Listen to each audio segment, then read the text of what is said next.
I'm Heather and we're Pale Waves.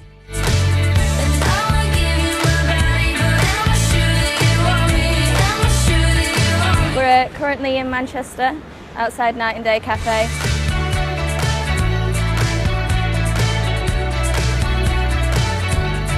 We wrote most of our first songs here. We played this venue so much and met a lot of industry people here. That's where we met our managers at that bar, and we took them down to our rehearsal room.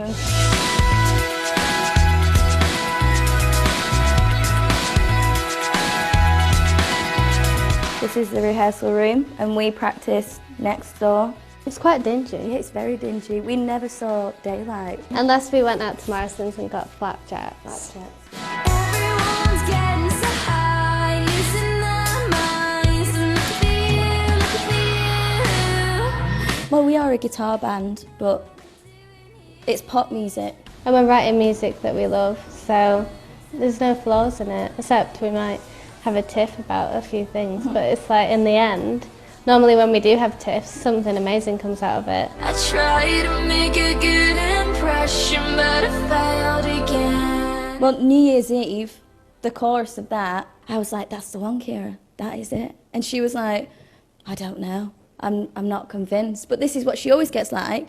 And I was like, no, it's staying, that's what it is going to be. And then we argued a bit, and then like a day later she was like, it's amazing.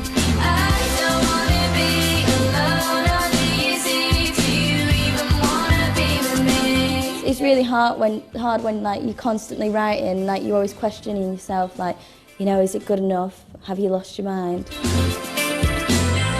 We got asked to go on tour with 75.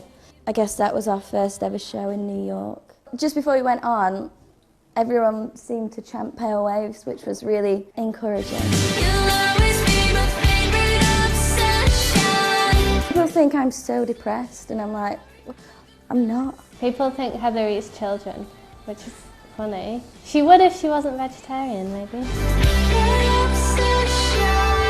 It's a music video, and I'm not going to be like, television. I feel uncomfortable just doing that right now. Television romance.